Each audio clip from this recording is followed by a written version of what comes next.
જમ્મુ કાશ્મીરના પહલગામમાં થયેલા આતંકી હુમલા પહેલા જમ્મુ કાશ્મીરના અનેક વિસ્તારમાં થયેલ ભારે વરસાદ અને ભૂસ્ખલનની ઘટનામાં બનાસકાંઠાના પાલનપુરના અને ગાંધીનગરના 50 જેટલા પ્રવાસીઓ રામબન જિલ્લાના નેશનલ હાઈવે 14 ઉપર ફસાયા હતા।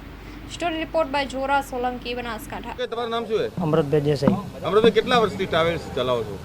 7 વર્ષથી। કેટલા વર્ષથી કાશ્મીર જાઓ છો? 3 વાર ગયેલો। આ ઘટના બની શું કહે છે? કેવી રીતે ઘટના બની? પહેલાં તો કોઈ દિવસ આવી બની નહીં, પહેલી વાર જ આવી બની।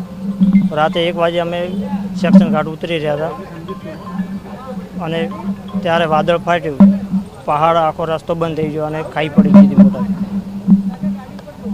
ખાઈ પડવાથી ગાડી બ્રેક કરીને સાઈડમાં પેસેન્જરને બધા ઉતારી દીધા સાઈડમાં। કેવી મદદ મળી સરકારની? સરકારની મદદ BSF વાળા બધાને એ દિવસે તો આખી નાઈટ અમે શોધી રહ્યા હતા। સવારે BSF વાળા, આર્મી વાળા, કમાન્ડો બધા આવીને અમને લઈ ગયા કેમ્પ ઉપર। આતંકી હુમલામાં અન્ય લોકો મર્યા છે, સરકારે કેવો જવાબ આપવો જોઈએ? કડક જવાબ આપવો જોઈએ, કારણ કે અમે ખુદ સંતાઈને બેઠા હતા આર્મી વાળાના કેમ્પમાં।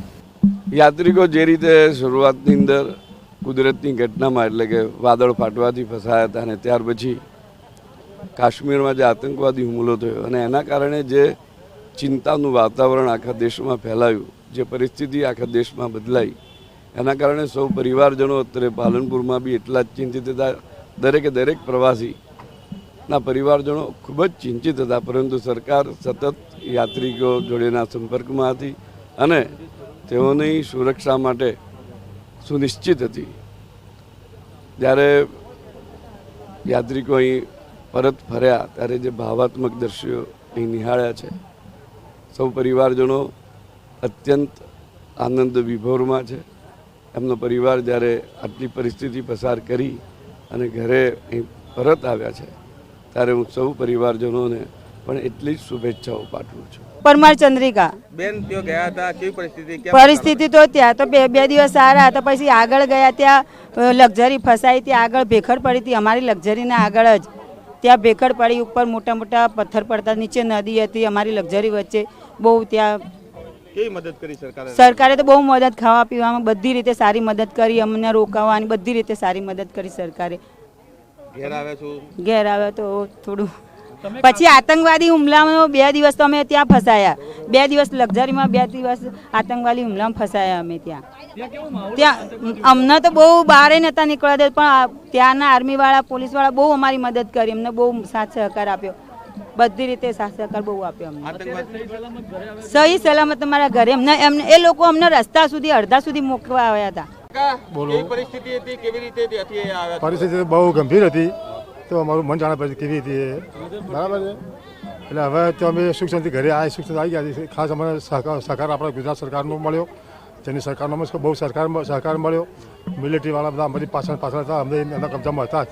તંદુરસ્તીથી એમને ખાવા પીવા 7 કિલોમીટરના અંતરમાં એ લોકો ચાલીને ચોકણીઓ રામબનમાં આવી અમને ખવડાવી હતી। અમે 2 દાડા અમે પડેલા, પથ્થરોમાં પડેલા, ન મળે પાણી, ન મળે ખાવાનું, પણ આપણે SRP મિલિટરી કરીને બધા લોકો અમને બહુ સાથ સહકાર આપ્યો, જેથી અમે આજે જિંદા ઘરે પાછા પરત ફર્યા છીએ।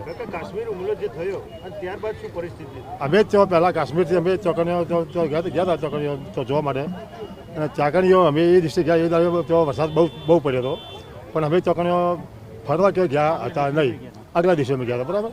ત્યાંથી બધા અમે શું કર્યું, ત્યાંથી અમે વરસાદ બહુ પડ્યો એટલે અમે જો ફરવા નહીં નીકળ્યા, પછી 7 પડે એટલે અમે ત્યાંથી નીકળી ગયા। બીજા દિવસે આ હુમલો બની શકે તો અમે તો હાજર હતા નહીં।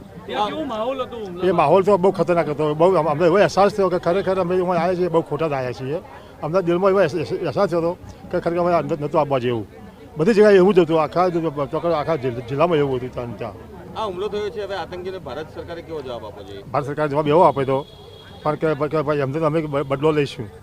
કેવો બદલો લેવો જોઈએ? હવે એ તો હવે ભારત સરકાર જાણે। હવે તમે બચી ગયા, અન્ય જે અમે બચી ગયા એ અમારા મેન મહત્વ થયા છે, અમે તો મોકલો સચાઈનો સાંભળ્યો હતો। મારું નામ નાનજીભાઈ R પરમાર, જૂની નગરીવાળા। આપ ગયા ને તો ફસાઈ ગયા હતા, કેવી રીતે ફસાણા હતા અને કેવી રીતે હવે આવ્યા છો પરત? અમે તારીખ 19 તારીખ રાત્રે નીકળ્યા હતા ત્યાંથી શ્રીનગરથી, ત્યારે ભારે વરસાદના કારણે વાદળ ફાટ્યું, ત્યારથી ભેખડો ધસી પડી અને રસ્તો બ્લોક થઈ ગયો। જ્યાં રસ્તો બ્લોક થયો રામબન જિલ્લાની અંદર, ત્યાંથી અમે 1 કિલોમીટર દૂર, જો અડધો કલાક કે 15 મિનિટ થોડા બી આગળ જ ને તો અમને બી જાનહાની નુકસાન થોડું થઈ શકો, પણ જે અમે અડધો કલાક રીટ પાછા હતા ને તેના કારણે અમે આજ બચી ગયા છીએ।